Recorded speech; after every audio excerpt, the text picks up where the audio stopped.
We've had so much news over the past few days that rather than try to dive into everything one by one, let's get an updated startup draft. We can see how these values are changing. And as we have guys like Drake London, Keenan Allen, et cetera, go off the board, we can go ahead and we can talk about all those options individually. This is going to be a super flex draft. Of course, if you are playing in a one quarterback format, I have news for you. Just move the quarterbacks down the draft board, and we will be including rookies in this draft, not necessarily just rookie picks. So you have Mahomes, Allen, Justin Herbert off the board at 3.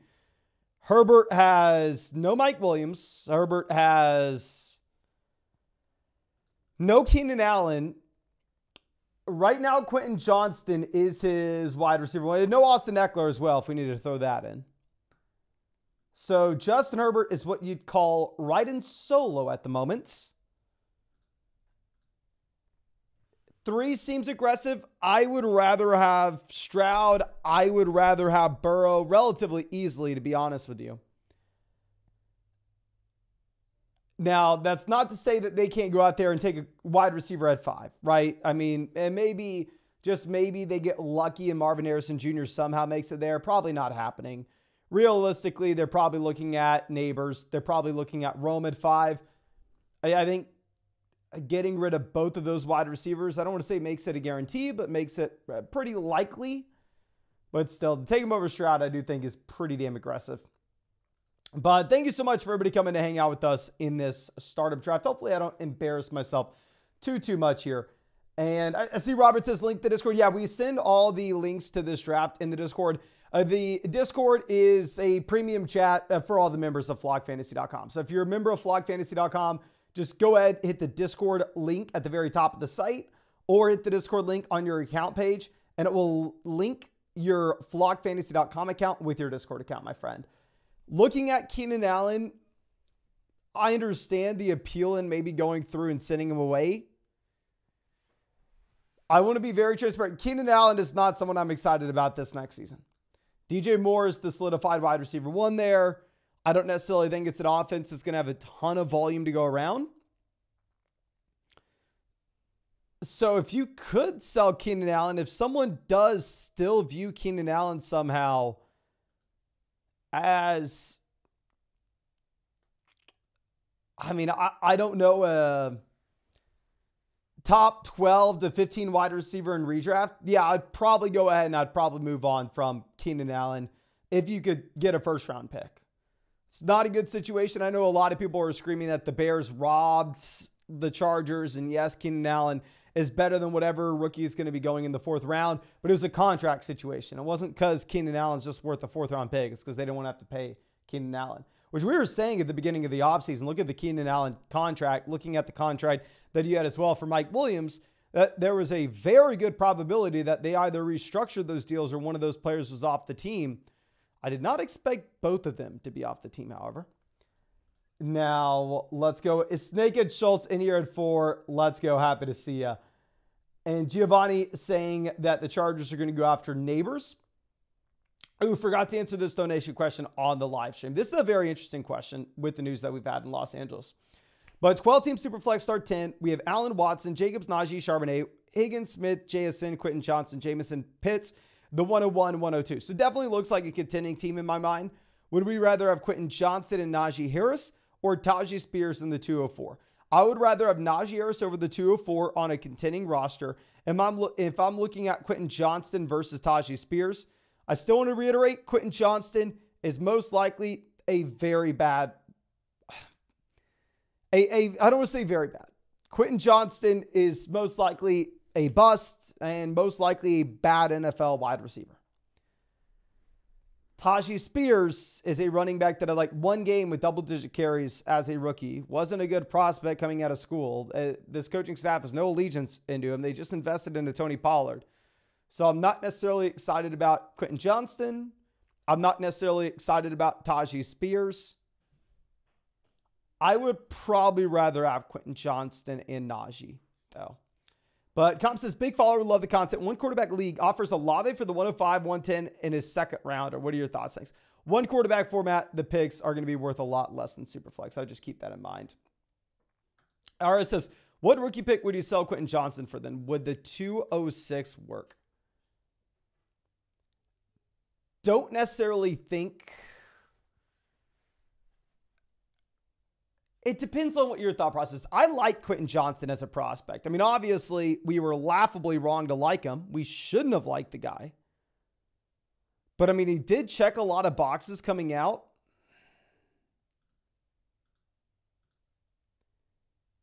It's either Laporta or Tua. If it was a tight end premium format, I think we're going to go Laporta. Let's go ahead and let's take Tua here in the middle of the third, though. But nonetheless, I like Quentin Johnson, wide receiver that broke out as a true freshman, dominated as a true sophomore, declared as a true junior, went round one of the NFL draft, and is attached to a phenomenal quarterback. But with all that being said, his rookie season was so bad.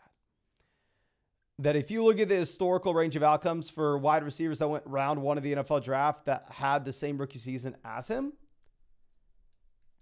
I don't want to say you're guaranteed to be a bust, but pretty damn close.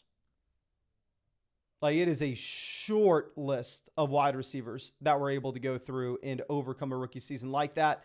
Now, to be fair to Quentin Johnson, I'm sorry, to not even be fair to him, to just throw some more dirt on his grave.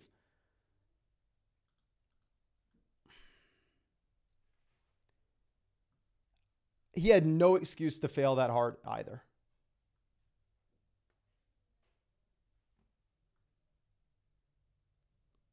Like, you had Mike Williams getting injured right out the gate. Keenan Allen was out at the end of the year as well.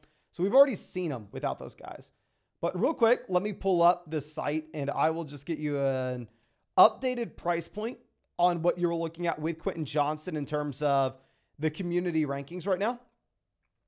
So if you are looking at Quentin, he's after Gabe Davis. He's after Courtland Sutton. Right now, he is right there with a mid to late second rounder in 2025. And he is being valued after a mid second round pick.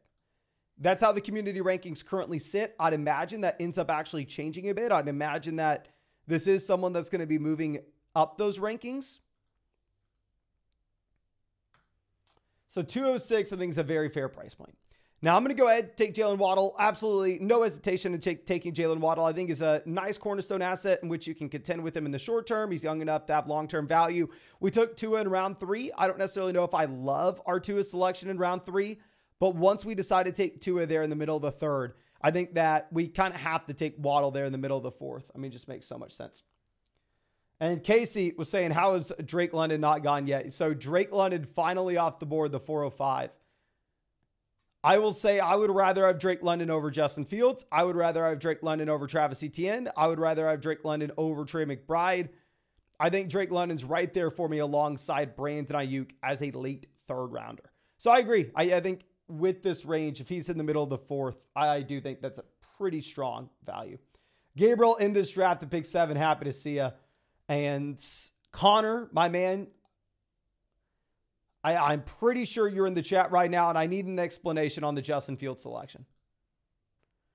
Unless there's been some news on Justin Fields that I haven't seen yet. Let me go ahead and let's see if there's anything on Fields. I know some people think that Chicago is going to be rolling with Justin Fields as their starter this next season. I would still stand by the fact that there's, I don't want to say no shot, but I mean, last we checked,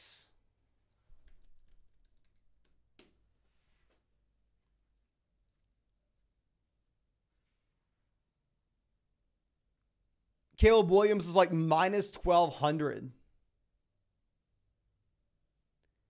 to be a Chicago Bear.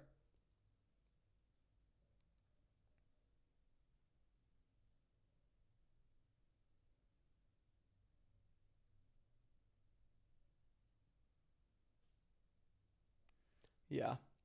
I don't see any other news with Fields. Fields going to be heading to Pitt to be the starter next year. Fields is staying in Chicago.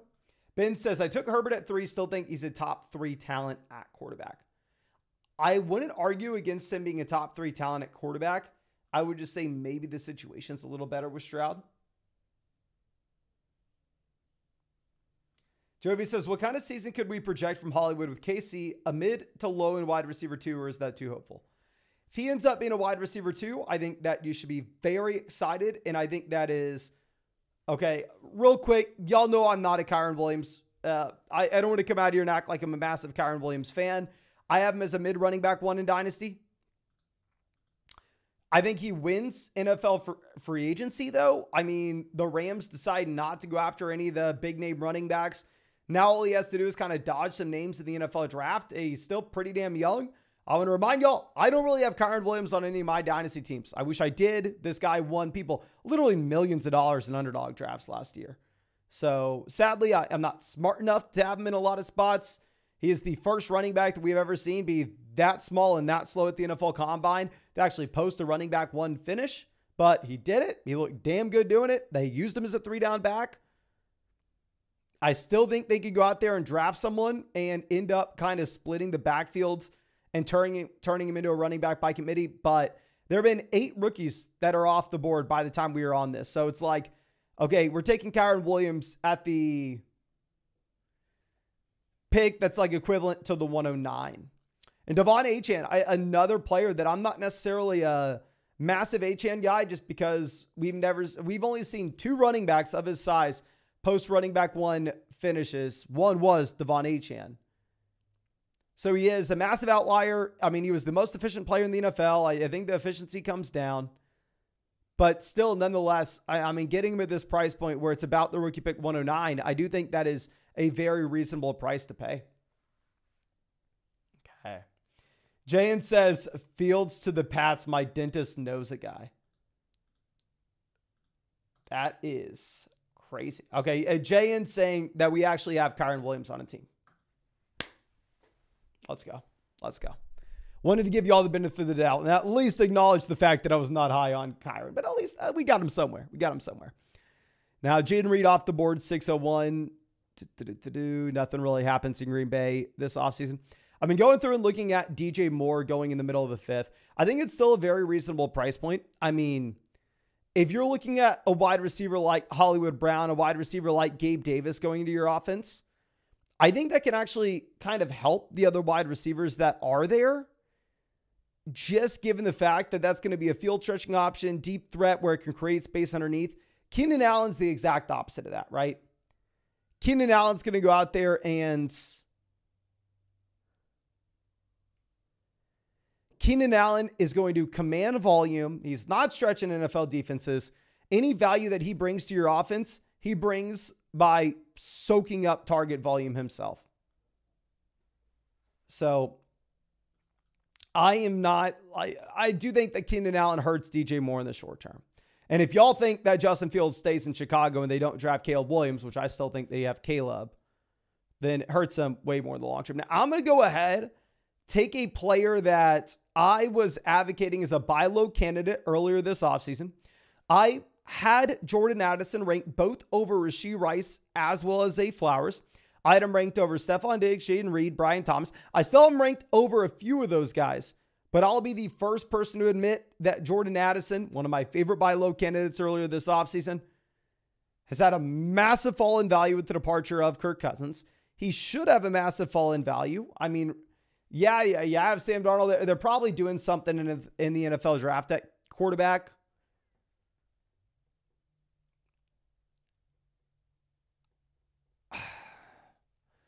He's a very strong talent. I mean, he checked pretty much all the same boxes as like Quentin Johnson last year, but the difference is Jordan Addison had a good rookie season.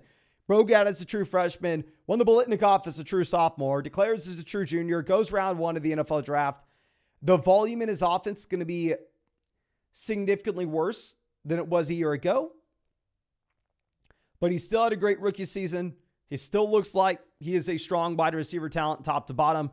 So we're going to take him at the 607, and we are going to hope that this... honestly, I really like the pick.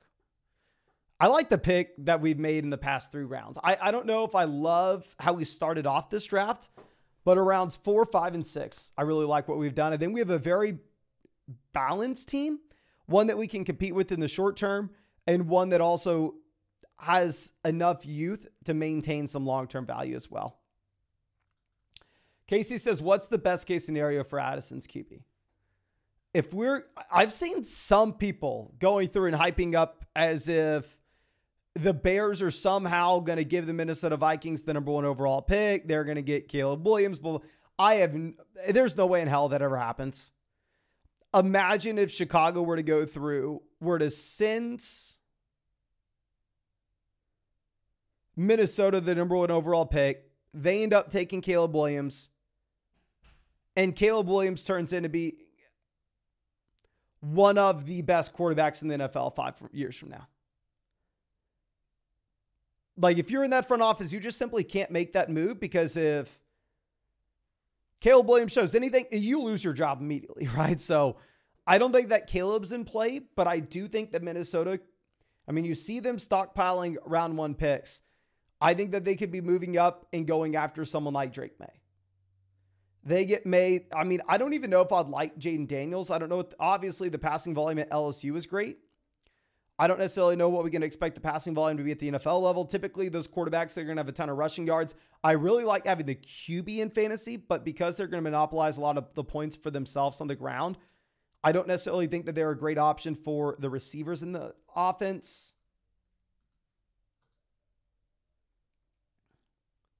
So, I don't know. I think like best case scenario for Minnesota, from a fantasy football perspective, if you're like a Jordan Addison owner, wait one sec. But I believe it's like Drake May, to be honest with you. Now, I'm going to go ahead. I will take Kirk Cousins in Atlanta. Now, the main reason I am taking Kirk Cousins in Atlanta here is not because I think the Atlanta Falcons is a better landing spot for Cousins than what you had in Minnesota. I think that Cousins will be worse from a fantasy football perspective in Atlanta than he has been over the past few years in Minnesota. I think that Kirk Cousins probably be a worse real-life quarterback as well, considering the fact that he's 35 years old, he's coming off a torn Achilles. That doesn't necessarily scream, oh, this guy's going to continue to get better, or this guy's going to maintain what he's done over the past 5 years in terms of his raw volume at the very top of the NFL in passing yards, passing touchdowns, et cetera, et cetera. However, if we're going to go through and look up this contract that this man just got, he is a guaranteed starting quarterback over the next almost 3 years. $90 million on the dead cap this year, $65 million on the dead cap in 2025, $25 million on the dead cap in 2026. So if Cousins is a complete bum, if somehow he is very bad, which I'm not expecting, but obviously anything's possible. If he turns into like Russell Wilson and turns into an absolute pumpkin in Atlanta, he's still a starting quarterback over the next 2 years. If he's that bad, they probably decide to save the $30 million and move on from him in 2026. But if he continues to be in a slightly above average quarterback, then he probably plays through 2026 as well. Then I'd imagine almost, unless he's somehow amazing and better than he's ever been, I doubt he plays through the 2027 season. Because, they could go through and they could cut him and save $45 million in 2027, and he'll be 39 years old. So, anyway, I think you have 2 guaranteed years out of Cousins with a high likelihood for the 3rd. And if he's phenomenal, a small possibility for the 4th. So in this range, I feel comfortable going through and taking RQB3 with that kind of certainty. Now you have Kirk going. I really like what happened for Kirk. Getting Gabe Davis to play alongside, I think, is pretty much best case scenario there, in that you have someone that's going to take away defensive attention for you. Okay, I think we take David Njoku here.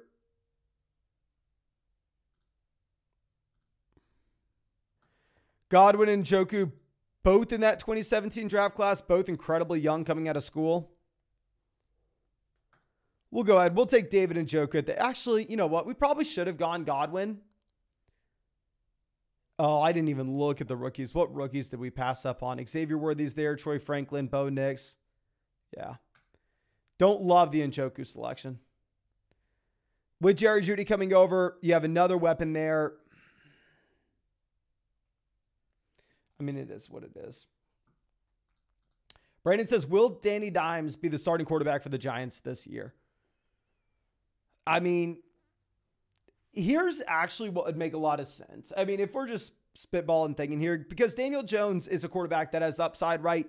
You can make an argument, oh, Daniel Jones is a good quarterback. He's just been put in one of the worst situations in the NFL, yada, yada, yada. He needs another year. Don't give up on him yet. But he's been very bad. He's been horrible at times. There's another quarterback that people kind of want to make that same argument for, saying, oh, it's not his fault. He's been put in a horrible situation. Don't give up on him just yet. If the Giants could go trade a 4th rounder and go get Justin Fields, they're not in the same division either. So, I mean, I think it's a move that could potentially make sense. It's not like the Bears would be sending him over to Minnesota where they'd have to play him twice a year. And if he ends up turning it around and being good, then the Bears look dumb forever. I think it would make a lot of sense for the Giants to go out instead of taking a quarterback at pick 6, or I've seen some people saying that they're going to trade up to grab a quarterback. Make a super small investment into Justin Fields, saying, okay, we're going to give Daniel Jones a shot. He doesn't work out. We'll give Justin Fields a shot. Neither of them work out. We'll take a quarterback in next year's draft. There's also the possibility that they take a quarterback on day 2 this year, where they go through and they pull the trigger on like Michael Penix Jr. If somehow Bo Nix makes it, which I don't know if it's going to happen, but if somehow he makes it to the beginning, they could go through and make a move for him. I think based off what we saw in free agency, though, at least I am expecting that Daniel Jones is the starter to go into the season, and it's going to be his job to lose. Okay, so Christian Watson off the board, 903. I think it's a very reasonable price point to pay for Christian Watson. Jonathan Brooks goes 905. The rookies currently on the board, Keon Coleman, Trey Benson, Bo Nix.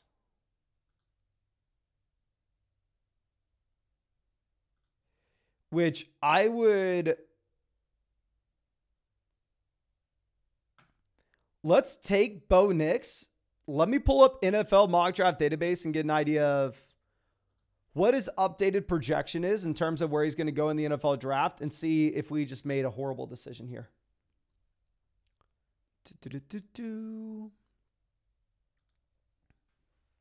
Consensus big boards, quarterback. Yeah, obviously McCarthy has separated himself from Bo Nix, Michael Penix Jr., where it looks like McCarthy's a borderline top 10 pick. Bo Nix is currently projected to go late round 1, early round 2.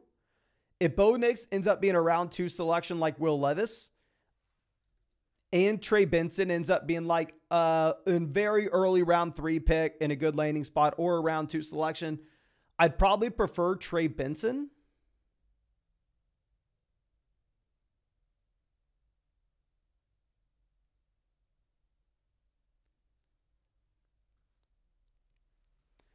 I think a lot is up in the air, but if Bo Nix ends up being like a top 20 NFL draft pick, then it's incredible value here in the 9th.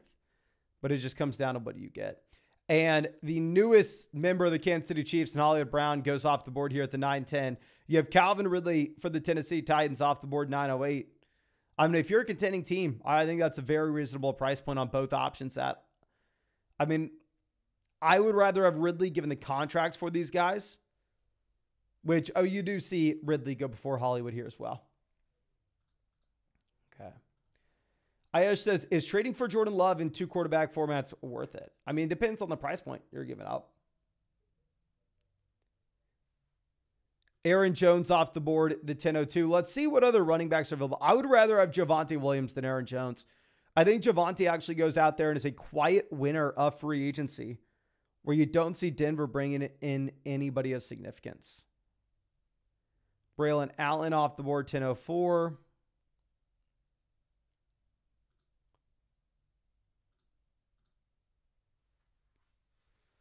It does seem like we've had that fall off at wide receiver.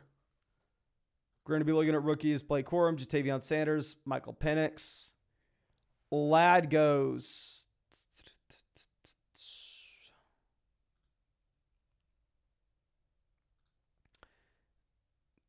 Do we take Montgomery?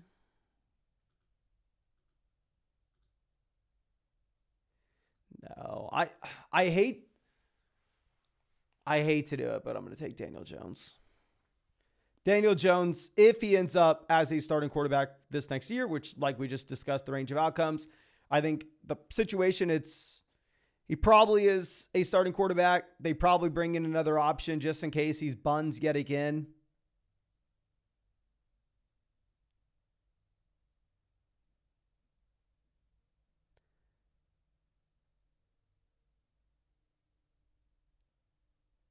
But I don't know. I think he is going to be given the opportunity to fail.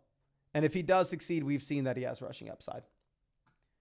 Now, Shane says, Drake London in a 2025 first for Jamar in a 10-team league. A 10-team league, give me Jamar Chase. Honestly, relatively easily. Obviously, London, phenomenal spot. But with Jamar Chase, I understand. I mean, I saw people in our video from yesterday commenting how Jamar Chase is overrated, how people overrate Jamar Chase based off his... Last year was bad. Jamar Chase was hurt and Joe Burrow was hurt. You look at the first 2 years for Jamar Chase. I know we're a little bit desensitized because we had Justin Jefferson the year prior. You have CeeDee Lamb as well. But very, very, very, very rarely are you ever going to see a player come out and perform the way that you had Chase do his first and second seasons. And I'm willing to go through and continue to bet on that guy. We'll take Montgomery at the 1106. I think Montgomery's for sure going to have a role here. We did take Jahmyr Gibbs in this league. I'd imagine Gibbs is going to be the running back with the high value touches, and Gibbs is obviously the guy that you would rather have. We took him significantly earlier. But at the very worst, I mean, David Montgomery is still the most premium handcuff running back in fantasy.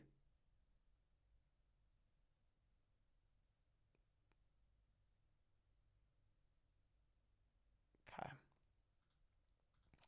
He says, is giving up Tua and Jefferson worth it to get Love and Lamb in a 2-quarterback format? We can go ahead and we can pull this up on the trade calc on flockfantasy.com if you want. But honestly, I think the answer is just going to be whatever your personal preference is. So we received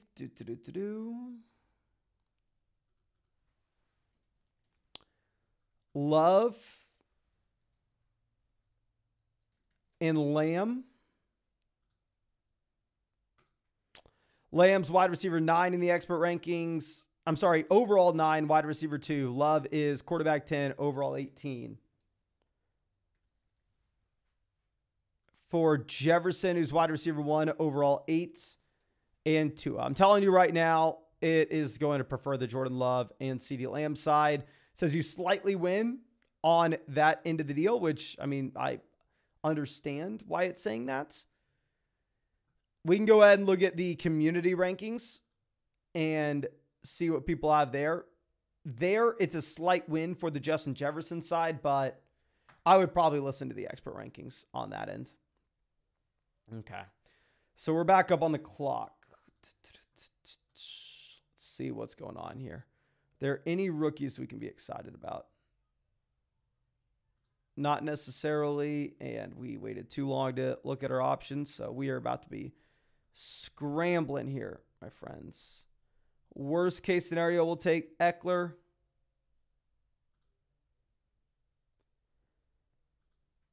We'll go ahead. We'll take Eckler. We're getting him after Chuba Hubbard. We're getting him after Marshawn Lloyd. We're getting him after Zach Moss.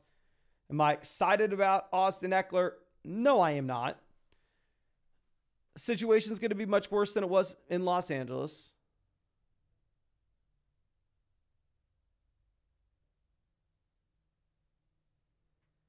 Not only will the situation be much worse, but if you look at the contract that he got as well, least in my mind, it doesn't indicate that we should be super excited.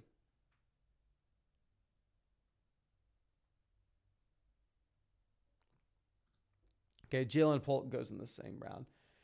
Brandon says Waddle for Rome. I think it really is up to you, my friend. I mean, if you're going to go ahead and look at where these guys went in this draft, I mean, hopefully these drafts are able to help you out with some of these questions.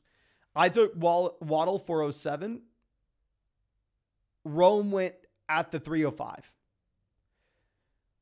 So if you're looking at this draft as an indicator, Rome went well before him, but I don't know. I wouldn't fault anybody at all for taking Waddle there.